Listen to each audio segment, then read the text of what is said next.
The Lord said to Moses, This shall be the law of the leper for the day of his cleansing. He shall be brought to the priest, and the priest shall go out of the camp, and the priest shall make an examination.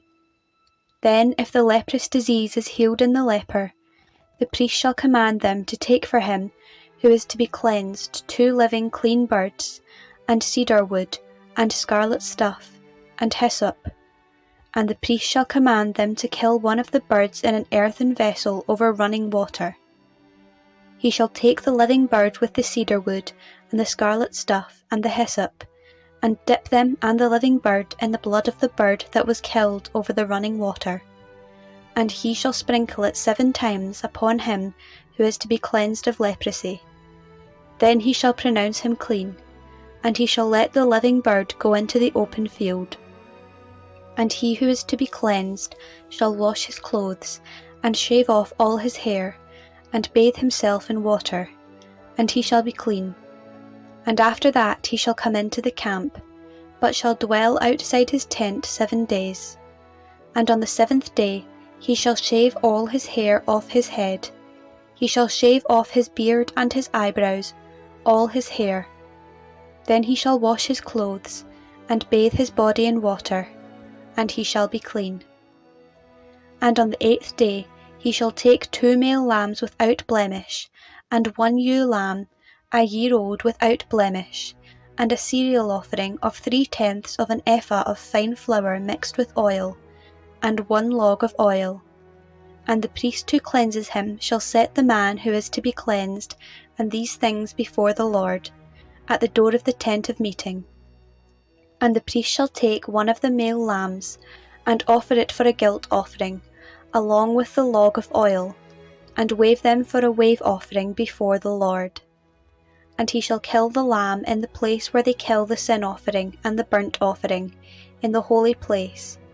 For the guilt offering, like a sin offering, belongs to the priest. It is most holy. The priest shall take some of the blood of the guilt offering, and the priest shall put it on the tip of the right ear of him who is to be cleansed, and on the thumb of his right hand, and on the great toe of his right foot.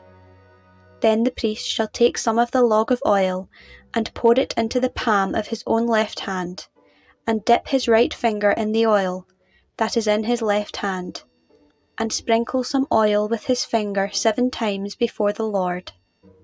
And some of the oil that remains in his hand the priest shall put on the tip of the right ear of him who is to be cleansed, and on the thumb of his right hand, and on the great toe of his right foot, upon the blood of the guilt offering. And the rest of the oil that is in the priest's hand he shall put on the head of him who is to be cleansed. Then the priest shall make atonement for him before the Lord. The priest shall offer the sin offering, to make atonement for him who is to be cleansed from his uncleanness. And afterward he shall kill the burnt offering. And the priest shall offer the burnt offering and the cereal offering on the altar. Thus the priest shall make atonement for him, and he shall be clean. But if he is poor and cannot afford so much, then he shall take 1 male lamb for a guilt offering to be waved, to make atonement for him, and 1/10 of an ephah of fine flour mixed with oil for a cereal offering, and a log of oil. Also 2 turtle doves, or 2 young pigeons, such as he can afford. The one shall be a sin offering, and the other a burnt offering. And on the 8th day he shall bring them for his cleansing to the priest, to the door of the tent of meeting before the Lord. And the priest shall take the lamb of the guilt offering, and the log of the oil, and the priest shall wave them for a wave offering before the Lord.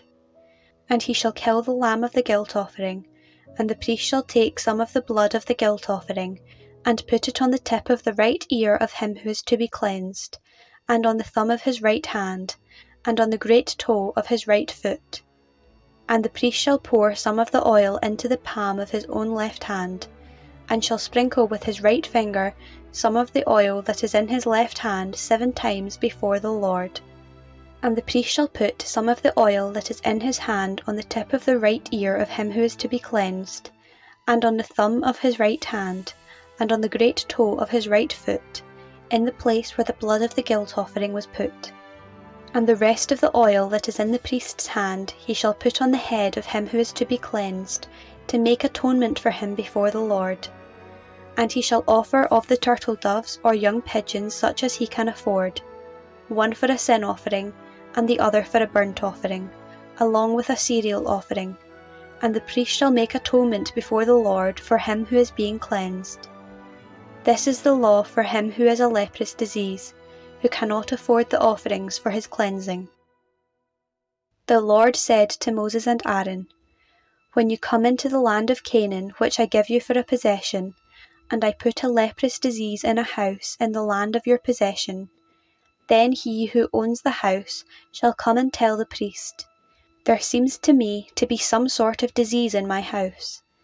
Then the priest shall command that they empty the house before the priest goes to examine the disease, lest all that is in the house be declared unclean. And afterward the priest shall go in to see the house, and he shall examine the disease. And if the disease is in the walls of the house, with greenish or reddish spots, and if it appears to be deeper than the surface, then the priest shall go out of the house to the door of the house, and shut up the house for 7 days. And the priest shall come again on the 7th day and look. And if the disease has spread in the walls of the house, then the priest shall command that they take out the stones in which is the disease, and throw them into an unclean place outside the city. And he shall cause the inside of the house to be scraped round about. And the plaster that they scrape off they shall pour into an unclean place outside the city. Then they shall take other stones, and put them in the place of those stones. And he shall take other plaster, and plaster the house. If the disease breaks out again in the house, after he has taken out the stones, and scraped the house, and plastered it, then the priest shall go and look. And if the disease has spread in the house, it is a malignant leprosy in the house. It is unclean. And he shall break down the house, its stones and timber, and all the plaster of the house, and he shall carry them forth out of the city to an unclean place. Moreover, he who enters the house while it is shut up will be unclean until the evening. And he who lies down in the house shall wash his clothes, and he who eats in the house shall wash his clothes. But if the priest comes and makes an examination, and the disease has not spread in the house after the house was plastered, then the priest shall pronounce the house clean, for the disease is healed. And for the cleansing of the house he shall take 2 small birds with cedar wood, and scarlet stuff, and hyssop, and shall kill one of the birds in an earthen vessel over running water, and shall take the cedar wood, and the hyssop, and the scarlet stuff, along with the living bird, and dip them in the blood of the bird that was killed in the running water, and sprinkle the house 7 times. Thus he shall cleanse the house with the blood of the bird, and with the running water, and with the living bird, and with the cedar wood, and hyssop, and scarlet stuff. And he shall let the living bird go out of the city into the open field. So he shall make atonement for the house, and it shall be clean. This is the law for any leprous disease, for an itch, for leprosy in a garment or in a house, and for a swelling or an eruption or a spot, to show when it is unclean and when it is clean. This is the law for leprosy.